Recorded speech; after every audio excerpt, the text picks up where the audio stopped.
皆さんこんにちは。リトルビーガーデンのみーこです。今日は我が家の多肉男子といっても旦那なんですが、アガベの植え替えをするということで急遽動画を撮ることにしました。いろいろ人に聞いてくる割には人の言うことはあまり聞かず、土もそれでは全然足りないんじゃないと言うと大丈夫よと言って結局この後また2回追加して作っていました。足りると思ったと言い訳していましたが、それならと思い私はあえて見守ることにしました。ちなみに今植え替えしているこのアガベは去年の10月にホームセンターで購入したレッドキャットウィーズルです。実は私も旦那につられてこのレッドキャットウィーズルをホームセンターで一苗購入しています。今回私が購入したレッドキャットウィーズルは植え替えはしません。今旦那が植え替えしているこのレッドキャットウィーズルの成長具合を見て、それから植え替えするかどうか考えようと思っています。こうしてアガベを植え替えながら旦那と話をしていたんですが、私の育てている多肉には全く興味を示さなかったあの旦那がまさかアガベにはまるとは思いもしませんでした。最近では動画でいろいろアガベの育て方や植え替え動画などを見ていろいろと勉強しているようです。そしてまだアガベの株がぐらついているのに、これでいいと聞いてくる旦那に、まだ株元がぐらついているので残った土は全部入れちゃった方がいいんじゃないとアドバイスしておきました。しかもアガベの株を思うように中心に植え付けられなかったと私に訴えかけてきたので、ピンセットを使いアガベの株元を掴んで少し株を揺らし中心に寄せてあげました。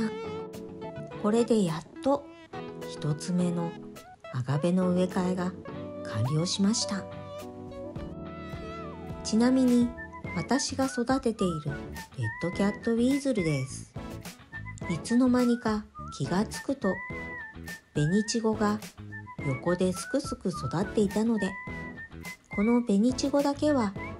後で抜いておくことにします。植え替え2つ目の多肉はこのアガベチタノタ白芸です。よく見ると外葉が少し欠けていました。そしてこっちの葉はなんと根元からぽっきり折れていました。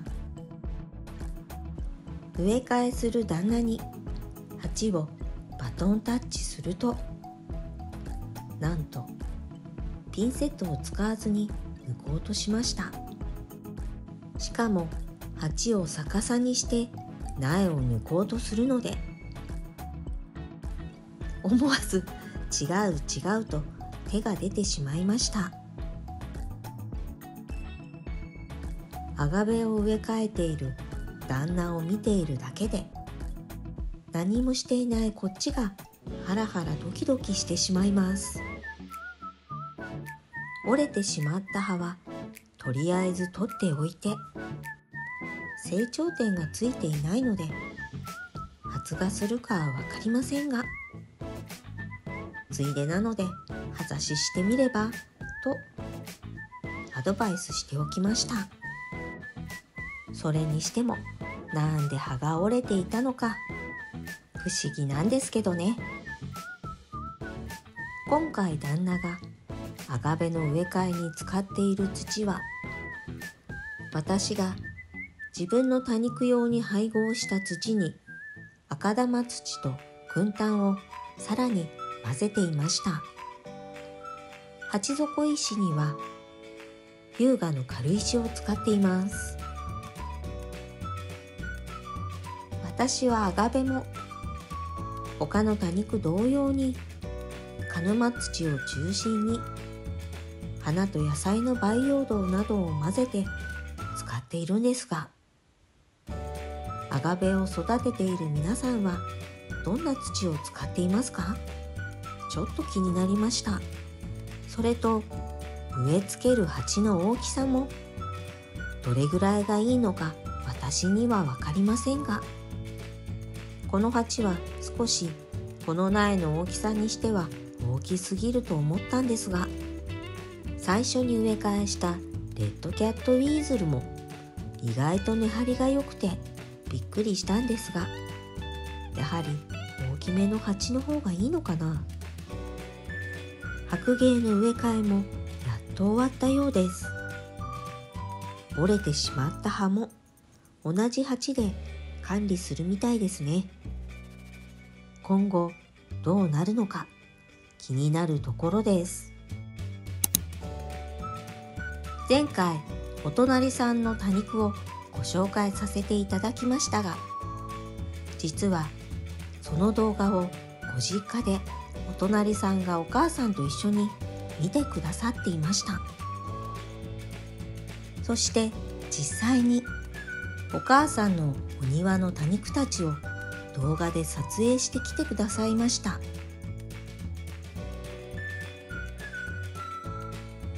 この青い鉢はあざしっこちゃんかな。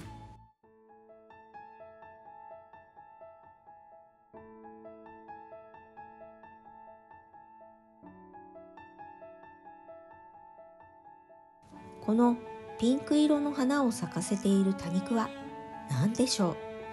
真っ赤に紅葉している火祭りもかわいいです。虹の玉もプリプリ。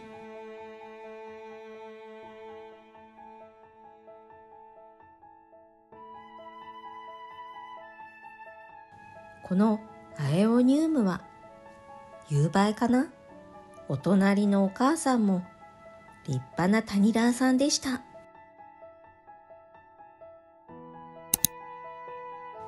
我が家の多肉男子の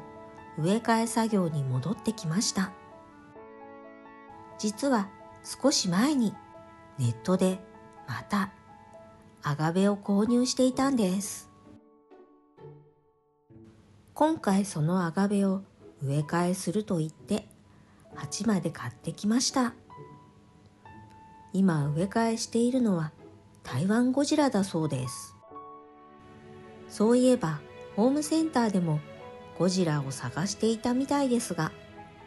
さすがにホームセンターではなかったようです。今回旦那がこのアガベたちを植え替えするということで、私が旦那の植え替えにつけた点数は何点だったでしょう。皆さんは私が旦那のアガベの植え替えに何点をつけたか予想してみてくださいね。私が旦那につけた植え替えの点数は動画の最後に発表しますね。新入り2つ目のアガベは南アフリカダイヤモンドです。通称は SAD だそうです。まだほんの数ミリしか根が出ていないため、植え替えもあっという間です。3つ目のアガベはブラックファイヤーです。このブラックファイヤーも南アフリカダイヤモンドと同じくまだほんの数ミリしか根が出ていないため、あっという間に植え替えも完了しました。去年旦那の誕生日にプレゼントしたブルーブラックです。この状態がいいか悪いかはよくわかりませんが、とりあえず旦那のアガベの植え替えも無事に完了しました。と思っていたんですが、実はこの根っこが数ミリしか出ていなかったアガベ2つは結局水苔に戻したそうです。そして今はこんな風に水苔の上に乗っていました。なぜだかはざしこちゃんもここにありますね。我が家の多肉男子のアガベの植え替えはいかがだったでしょうか。そして私が旦那につけた植え替えの点数は70点でした。この動画が良かったなって思っていただけたら、高評価とチャンネル登録をよろしくお願いします。今日も最後までご視聴ありがとうございました。それでは次の動画でお会いしましょう。またね。